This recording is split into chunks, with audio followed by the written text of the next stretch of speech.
Hello guys, and this is my another video lecture from the chapter life process. And in today's lecture I am going to deal about the human digestive system. Okay, so this is the very important components of our body. Okay, human digestive system.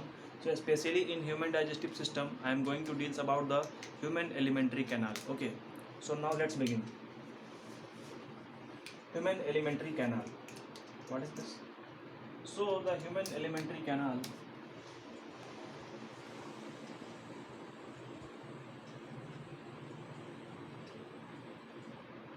there are the different type of the components of the human alimentary canal. Okay, there are the different types of the components of the human alimentary canal, and human alimentary canal it starts with our buccal cavity. Okay, buccal cavity means mouth. Okay, and in buccal cavity different type of things are found, that is teeth and tongue. Okay, after buccal cavity the esophagus is commonly said to be what? It is commonly said to be food pipe. After esophagus, this esophagus is open into a cavity is commonly said to be stomach. Stomach is mainly responsible for the food reserve, food storage. Stomach में food storage होता है. After that stomach में उसके बाद फिर हम लोग देखते हैं intestine. So intestine there are two parts of the intestine. Intestine का पहला होता है small and number 2 is large intestine. After that some glands are responsible for the process of digestion, and those glands are the largest, the biggest gland inside the human body. What? That is liver. And after and another gland, that is pancreas. So in this chapter we are going to deal about these different type of the components, and these components are the very important for the sake of your examinations, from the examinations point of view, because the questions are asking many times questions are asking from these sections. Okay, so now get ready, I am going to deal about these sections.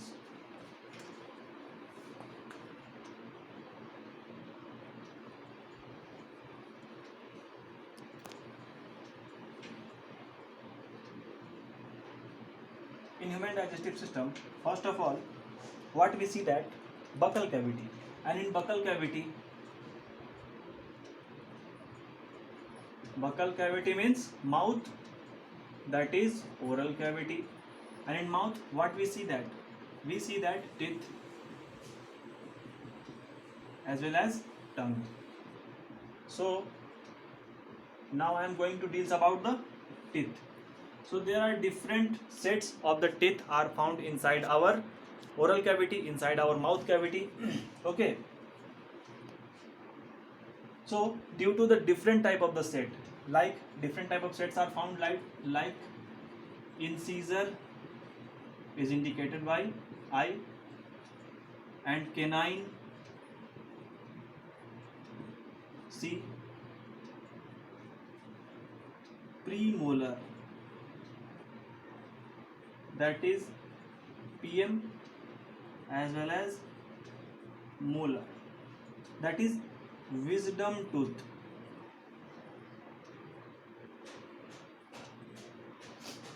Okay, so these are the different type of the sets of the teeth are found inside our oral cavity, and these different type of the sets of the teeth are responsible for performing the different type of the action. Like this incisor means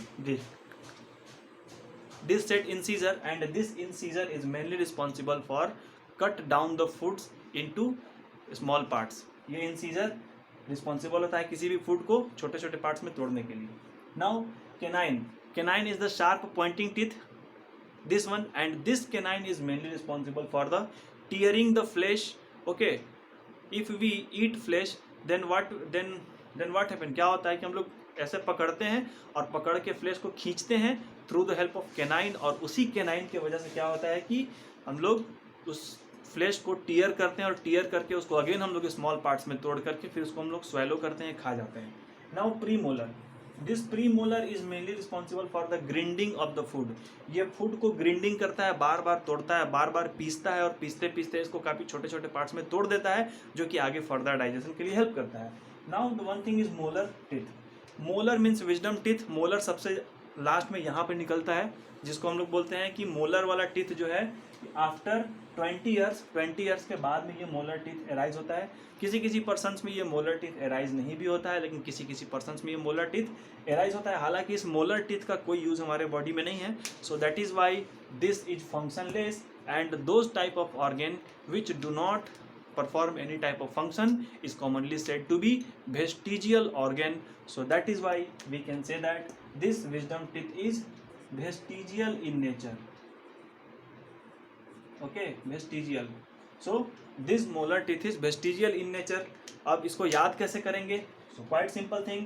incisor canine सबसे last में होता है molar, और molar के just पहले जो होता है उसको क्या बोलते हैं? प्री. पहले वाले को प्री बोलते हैं. सो हेयर मोलर से जो पहले होगा वो होगा प्री मोलर. तो ये था हमारे बॉडी में, हमारे माउथ में डिफरेंट टाइप ऑफ टीथ का अरेंजमेंट. हम लोग यहाँ पर देख रहे हैं कि there are different sets of the teeth are present. So what is different in the language of science? Different को हम लोग बोलते हैं hetero. Hetero, hetero means different. Okay, so hetero di. So we are the heterodont.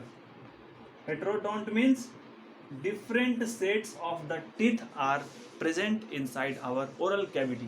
So that is why we are the heterodont. Okay, so it is quite simple.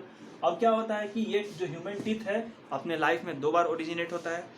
First teeth is originated is commonly said to be milk teeth, जो कि 8 साल के as तक आते आते क्या होता है, सारा का सारा शेड हो जाता है, झड़ जाता है, और 8 साल के बाद में फिर से दोबारा जो टीथ आता है उसको हम लोग कहते हैं कि परमानेंट टीथ.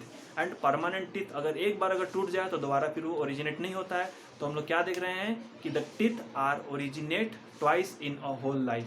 किसी भी इंसान की जिंदगी में 2 बार टीथ ओरिजिनेट होता है. सो 2 को हम लोग क्या बोलते हैं? Die थायोडोंट. So we are also diphyodont. Okay, so we are what? We are heterodont, means different set of the teeth are present inside our oral cavity, and diphyodont means the human teeth is originate twice during their whole life. So this is all about the teeth. हम लोगों ने ये teeth के बारे में बात किया. Now I am going to deal about the tongue. So as we know that tongue is the muscular organ. Tongue एक तरह का muscular organ है, and tongue is mainly responsible for the detection of the taste of the food. Food के taste के detection के लिए tongue mainly responsible होता है. Okay, so there are different type of the taste: sweet, sour, and there are different type of the taste. Okay, खट्टा मीठा तीखा, इस तरह से अलग अलग है, bitters etc. So there are different type of the taste, okay, which are detecting by the tongue, जो कि टंग के थ्रू डिटेक्ट होता है. तो ये था टंग. ओके, अब बात करते हैं, अब हम लोग धीरे धीरे कंपोनेंट की तरफ आगे बढ़ते हैं. ये बकल कैविटी के बारे में हो गया. अब now I am going to draw the diagram of the human elementary canal. okay, जिससे तुम लोगों को समझने में काफ़ी ज़्यादा हेल्प मिलेगा. suppose that this is the esophagus,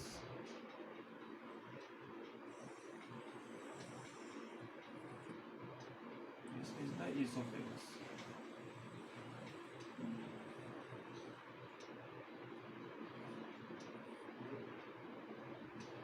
और बड़ा बन गया, थोड़ा छोटा बनाते हैं. suppose that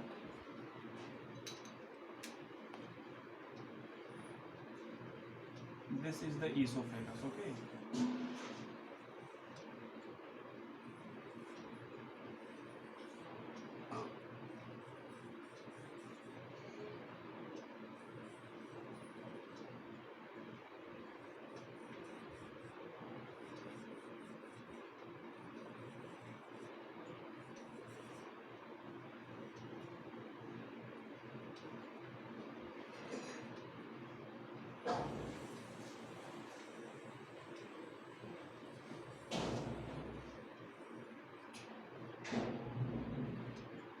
Okay, so this is the component of the, and here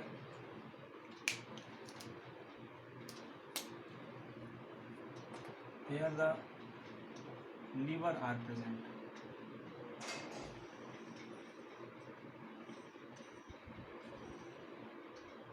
Here liver are present. This is gallbladder.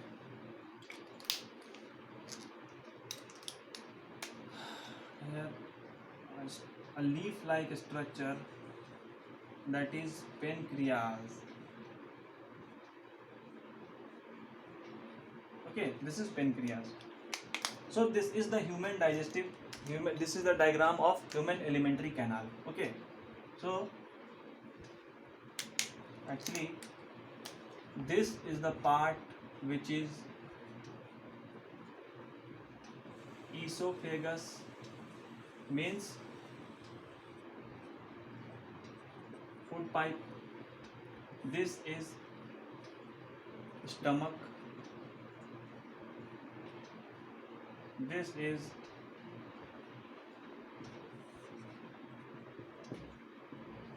liver. This is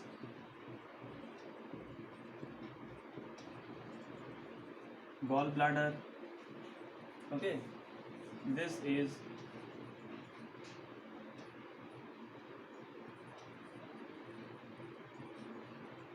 large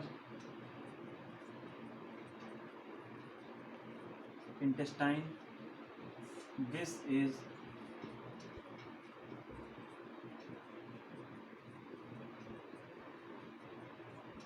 small intestine. Okay, this is anus. Okay, and this is appendix, and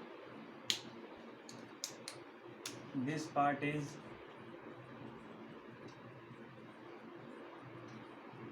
pancreas, and this part is duodenum. So this is the diagram of the human alimentary canal. Okay, you can see this is the diagram of the human alimentary canal. Now we are going to deal about ये कैसे काम करता है. Now its working mechanism. As we eat any food, हम लोग कोई food खाते हैं, after the breakdown of the particular food, okay, by the help of teeth and by the mixing of the saliva, because in our mouth the saliva is secreted, and as we know that saliva is also the digestive enzyme, and saliva is mainly contained by the salivary amylase. So salivary amylase is mainly responsible for the breakdown of the carbohydrate. Those food which are highly rich by carbohydrate are approximate 40% digested inside our mouth cavity through the help of our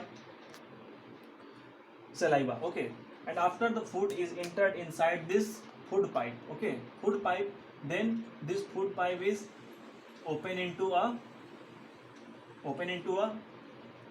cavity. This cavity is commonly said to be the stomach, and actually this stomach release the different type of the enzymes which is responsible for the digestion. This release HCl as well as this release pepsin. Okay, now when the food is here partially digested, जब यहाँ पे food partially digest होता है तो यहाँ से निकल के सीधे डिओडिनम में आता है, और जब फूड डिओडिनम में आता है तो यहाँ से क्या होता है कि यहाँ पर हम लोग देख रहे हैं कि ये गॉल ब्लैडर है, and gall bladder is mainly responsible for the secretion of bile juice. Bile juice, okay, ये क्या करता है, लिवर के गॉल ब्लैडर से बाइल जूस का सिक्रीशन होता है, और ये बाइल जूस क्या करता है, इसका मेन फंक्शन है कि bile juice is mainly responsible for the break down of the fat molecules. हम लोग जो भी फूड खा रहे हैं उसमें फैट मॉलिक्यूल्स भी प्रेजेंट है। As we know that the food is made by the different type of the component like carbohydrate, fat, vitamin, minerals, and different type of the components. So that is why in a food the fat is also contained. Okay, so for the further digestion, for the breakdown of the fat, gallbladder is mainly responsible for the release of the bile juice. So bile juice is mainly responsible for the breakdown of the fat molecules. ये bile juice fat molecule को तोड़ता है। उसके बाद फिर जैसे food आगे बढ़ेगा, the food is entered into a highly coiled region, and this highly coiled region is commonly said to be the small intestine. यूँ तो कहने का ये स्मॉल इंटेस्टाइन है, लेकिन ये अपने कॉइल स्ट्रक्चर की वजह से इसका सरफेस एरिया काफ़ी ज़्यादा बड़ा हो जाता है, and this small intestine is the biggest part. ये बिगेस्ट पार्ट होता है हमारे एलिमेंट्री कैनाल का, सबसे लंबा पार्ट होता है। और इस स्मॉल इंटेस्टाइन में सारे के सारे फूड आकर के इंटर कर जाते हैं, लेकिन फूड को इंटर करने से पहले यहाँ से ये डक्ट के थ्रू यहाँ से डुओडेनम से होते हुए यहाँ पर सबसे पहले बाइल जूस का सिक्रेशन होता है, और बाइल जूस यहाँ पर फूड के साथ मिक्स हो जाता है। और बाइल जूस जब फूड के साथ मिक्स होता है तो यहीं से फूड में जो भी फैट मॉलिक्यूल्स हैं उसका ब्रेकडाउन स्टार्ट हो जाता है। जब ये फूड यहाँ से यहाँ मूव करता है, यहाँ तक आता है, तो through the help of the pancreatic duct के वजह से, पेनक्रियाज भी हमारे पास में दो तरह के एंजाइम से मिलकर बना होता है। पेनक्रियाज में भी दो तरह के एंजाइम होते हैं, ठीक है।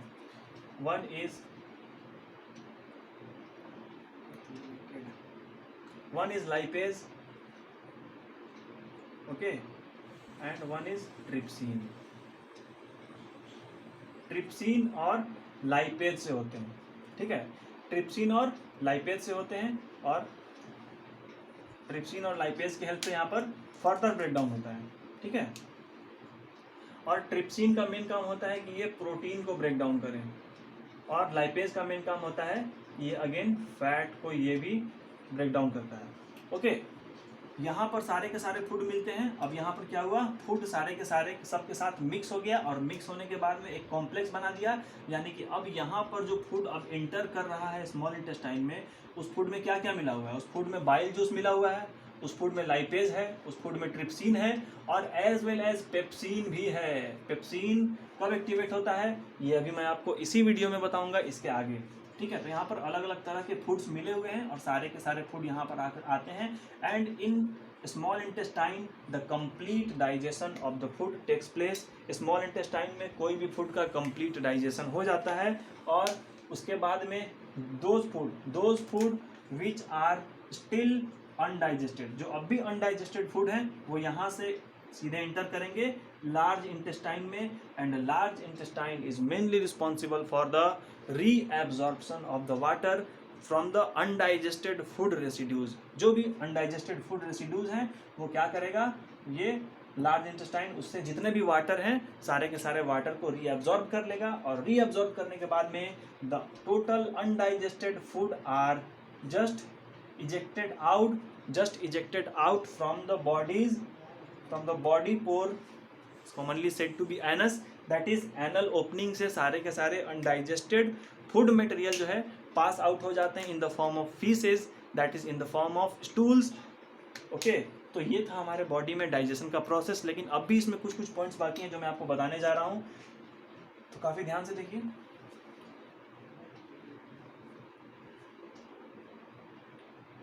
चलिए मैं इसको इरेज कर देता हूँ। ये डायग्राम को याद रखना काफ़ी ज़रूरी है, okay, because if you forget this diagram तो कुछ भी आपको समझ में नहीं आएगा, इसीलिए समझने के लिए इसको याद करना काफ़ी ज़रूरी है। So now let's start again. अब मैं बात करता हूँ माउथ में क्या होता है कि सेलाइवा होता है, and saliva contains salivary amylase,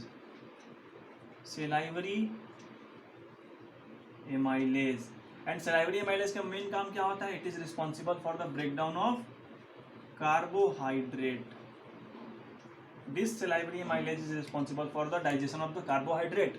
okay, carbohydrate को ये सलाइवरी एमाइलेज सबसे पहले डाइजेस्ट करता है, तोड़ देता है। But those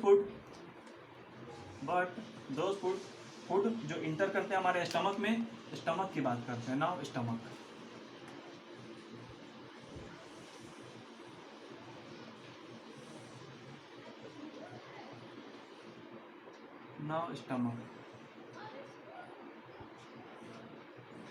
okay, now this is the stomach. Stomach में क्या होता है mainly, this stomach contain mainly by HCl plus pepsin. इसमें पेप्सिन होता है, और सबसे बड़ी बात यह है कि this pepsin is worked under the influence of HCl। इस HCl का काम क्या होता है कि HCl फूड को अगेन फर्दर ब्रेक डाउन करेगा, और जो भी बैक्टीरियाज वगैरह फूड में होते हैं उस बैक्टीरियाज को मार देता है। Means this HCl is mainly responsible for the kill the germs which is found inside the food particles. Food particles के अंदर जो भी जर्म्स हैं उसको HCl मार देता है। उसके बाद में पेप्सिन एक्टिवेट कब होता है, पेप्सिन हमारे बॉडी में इनएक्टिवेट फॉर्म में होता है, जिसको हम लोग कहते हैं pepsinogen. This pepsinogen is now in inactive stage when, जब इस पे HCl एक्ट करेगा तो ये पेप्सिनोजेन कन्वर्ट हो जाएगा पेप्सिन में। Now this pepsin is active form, is in active form. अब ये पेप्सिन क्या है, एक्टिव फॉर्म में है। अब ये पेप्सिन क्या करेगा, now pepsin is mainly responsible for the digestion of the protein. Pepsin का काम क्या करता है, ये पेप्सिन का काम होता है, this is mainly responsible for the digestion of the protein. So protein what, protein मिलता कहाँ है, पल्सेस, पल्सेस में मिलेगा। और भी डिफरेंट टाइप ऑफ थिंग्स हैं, जो भी सीड्स वगैरह हैं उसमें प्रोटीन मिलता है, लेकिन मेनली पल्सेस में, दाल में सबसे ज़्यादा अमाउंट में पेप्सिन होते हैं, प्रोटीन होते हैं। और इसके अंदर जो प्रोटीन है इसको तोड़ने का काम करता है कौन सा, पेप्सिन। ठीक है, ये था पेप्सिन। अब बात करते हैं HCl के बारे में। ये तो था हमारा स्टमक। नाउ स्टमक के बाद में हम लोग इंटर कहाँ किए थे, highly coiled structure that is intestine, that is small intestine. Small intestine में अगर हम लोग आते हैं तो स्मॉल इंटेस्टाइन में सारे के सारे फूड आ जाते हैं, लेकिन जो भी फूड स्मॉल इंटेस्टाइन में इंटर करते हैं वो इंटर करने से पहले कुछ एंजाइम से एक्सपोज हो जाते हैं। जैसे कि there are different type of the gland are found in our digestive system. हमारे डाइजेस्टिव सिस्टम में अलग अलग तरह के ग्लैंड्स हैं, जैसे कि liver is mainly responsible for the secretion of bile juice. और ये बाइल जूस क्या है, this bile juice is mainly responsible for the digestion of the fat molecules।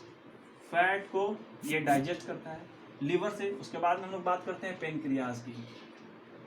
So pancreas are mainly responsible for the secretions of the two different type of the digestive enzyme, digestive juices. Okay, one is lipase, okay, and one is trypsin. Okay, lipase का काम क्या है, lipase again protein को digest करता है। This trypsin is mainly responsible for the digestion of the protein को digest करता है। और ये लाइपेज अब क्या करेगा, ये फैट मॉलिक्यूल्स को डाइजेस्ट करेगा। Okay, so different type of the enzymes. अब क्या होगा, ये सारे के सारे एक साथ फूड में मिक्स हो जाएंगे। मीन्स हमारे फूड में क्या क्या मिक्स होगा, bile plus lipase plus trypsin plus, और क्या था ऊपर स्टमक में एक और हमारे पास में एंजाइम था, पेप्सिन। ये सारे के सारे मिल जाते हैं एक फूड में, और मिलने के साथ सबको तोड़ना स्टार्ट करते हैं। This bile is mainly responsible for the digestion of the, किस चीज़ के लिए, फैट मॉलिक्यूल्स के लिए। फूड में फैट होता है, फैट का डाइजेशन होगा। उसके बाद में लाइपेज का काम क्या है, ये भी अगेन फैट को डाइजेस्ट करता है। चलो, फैट फिर से डाइजेस्ट हो गया। ट्रिप्सिन का काम क्या है, प्रोटीन को डाइजेस्ट करना। ओके, एंड अगेन पेप्सिन का काम भी क्या है, ये भी प्रोटीन को ही डाइजेस्ट करता है। So these are the component which are found inside a food particles. किसी फूड के अंदर ये अलग अलग तरह के कंपोनेंट्स होते हैं, और ये सारे के सारे कंपोनेंट्स किससे ब्रेक डाउन होते हैं, by the help of the different type of the gastric juices. अब सवाल है कि जब ये सारे के सारे मिल जाएंगे तो मिलने के बाद कहाँ एंटर करेंगे, सब के सब एंटर करेंगे स्मॉल इंटेस्टाइन में। और हमने क्या कहा था अभी, ये small intestine is mainly the complete digestion of the food takes place inside the small intestine. अब स्मॉल इंटेस्टाइन के अंदर कंप्लीट डाइजेशन हो चुका है। अब क्वेश्चन ये है कि जब डाइजेशन हो गया है तो उस फूड का होता क्या है, all the foods are reabsorbed by the villi, a finger-like projection. A finger-like projection are found inside the small intestine, which is mainly responsible for the absorb the all the type of the liquid. Okay सारे के सारे liquid से होते हैं। जैसे कि हमारे पास में सपोज करो मैं ले रहा हूँ, अलग से दिखा रहा हूँ, इस तरह का हमारे पास में कॉइल स्ट्रक्चर है। This is the coil structure of small intestine. अगर हम इसका अगर यहाँ का सेक्शन काट लें, if we cut here section, तो हम क्या देखेंगे, इस तरह से एक विलाई का स्ट्रक्चर होगा। अगर फिर आगे देखने जाए तो फिर से विलाई होगा। ठीक है, इस तरह से there are numerous villi are present and actually this villi, इस विलाई के अंदर क्या होता है, ब्लड कैपिलरीज होते हैं। Okay, this villi contain blood capillaries, ये ब्लड कैपिलरीज होते हैं इसके अंदर, that is vein and arteries. और ये विलाई करता क्या है, वो एक्चुअली ये विलाई कुछ इस फॉर्म में अरेंज होता है, जैसे कि ये विलाई है। ठीक है, ये तुम्हारे पास में कैपिलरीज है, ये विलाई है, आपस में इस तरह से कनेक्टेड होते हैं। और कनेक्ट होने की वजह से क्या होते हैं कि इसके अंदर ब्लड का सर्कुलेशन भी होता है। एज वी नो दैट इसके अंदर ब्लड कैपिलरीज हैं। ब्लड कैपिलरीज से क्या हो रहा है, ब्लड यहाँ पर सर्कुलेट कर रहा है। और जब ब्लड सर्कुलेट करेगा तो क्या होगा, this villi absorb the food material. ये क्या करेगा, फूड मटेरियल को एब्जॉर्ब करेगा, और एब्जॉर्ब करने के बाद में ये सीधे इस कैपिलरीज के पास में भेजेगा। Because we know that capillaries are mainly responsible for the exchange of different type of gases and exchange of food material. तो क्या है कि हमारे बॉडी में जिस चीज़ का डाइजेशन हो चुका है वो डाइजेस्टेड फूड अब क्या होगा, now all the digested food are mainly absorbed by the capillaries and through the help of blood stream all the food are sended back to the all the types of the cell which requires, who requires the energy, who requires the nutrients। तो इस तरह से क्या होता है कि सारे के सारे फूड स्मॉल इंटेस्टाइन में ही कंप्लीटली डाइजेस्ट हो जाते हैं। और डाइजेस्ट होने के बाद में सारा का सारा न्यूट्रिएंट्स यहाँ से ट्रांसफ़र होकर के हमारे ब्लड स्ट्रीम में आता है, और ब्लड के थ्रू हमारे पूरे बॉडी में, पूरे टिश्यूज़ में वही फूड क्या होता है कि उस वही एनर्जी, वही न्यूट्रिएंट्स सर्कुलेट होते हैं। और जिस सेल को ज़रूरत है वो सेल एनर्जी को एब्जॉर्ब कर लेता है, और उसके हिसाब से सेल के अंदर फंक्शंस कुछ ना कुछ होते रहता है। All the types of chemical reactions are performed by the cell inside the cell. Okay, अब हम लोग देखेंगे, फिर हम लोगों ने क्या बात किया था कि ये तो एंजाइम था। अब एंजाइम के बाद में क्या है कि सारे के सारे फूड अब जब एब्जॉर्ब हो ही गए हैं तो हम लोग क्या जानते हैं कि every type of matter are consisted by the large amount of water. उसमें वाटर भी होता है। तो फूड में जो भी हमारे पास थे वो फूड तो डाइजेस्टेड हो गया, food are digested. But what about water, water क्या होगा, तो हमने अभी क्या बोला था कि लार्ज इंटेस्टाइन,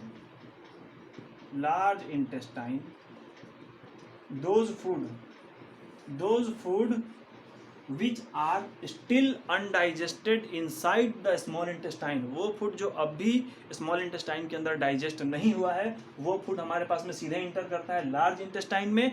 और large intestine, this large intestine is mainly responsible for the reabsorption of water from the undigested food residues। अब भी ये लार्ज इंटेस्टाइन क्या करेगा कि जितने भी अनडाइजेस्टेड फूड हैं उस अनडाइजेस्टेड फूड से क्या करेगा कि वाटर को रीअब्जॉर्ब कर लेगा। So the large intestine is mainly responsible for the reabsorption of the water from the undigested food residues. और उसके बाद में जो भी फूड बचेंगे after reabsorption of the water, all the food are passes and just ejected out from the body through the help of an opening, and those opening is commonly said to be anus. So that is why we can say that through the anal opening all the undigested food materials are just passes out in the form of feces, in the form of stools. तो ये था हमारे body में digesting mechanism. अब मैं आप लोगों के लिए अगले क्लास में दूसरा वीडियो लेकर के आऊँगा इस चैप्टर में जो होगा। तो ये थोड़ा सा लंबा सेक्शन था। इसके बाद मैं रेस्पिरेशन बताऊँगा, रेस्पिरेशन कैसे होता है, रेस्पिरेशन में क्या क्या प्रोसेस होते हैं, कैसे एटीपी जनरेट होते हैं, कैसे बॉडी में एनर्जी बनता है और उस एनर्जी का यूज़ हमारा बॉडी कैसे करता है। So this chapter is very interesting. ये काफ़ी इंटरेस्टिंग चैप्टर है और ये काफ़ी लंबा चैप्टर भी है। हमको लगता है कि मुझे लगता है कि ये चैप्टर काफ़ी लंबा भी है क्लास 10 में। That is life process because there are various type of the components has to be discussed. इसमें बहुत सारा डिस्कस करना बाकी है। दैट इज़ बहुत सारा है। तो हम लोग आगे बात करेंगे और भी। और प्लीज़ मेरे वीडियो को आप लाइक करें और कमेंट में बताएं कि कैसा लगा। Okay, so this much for the day. Thank you.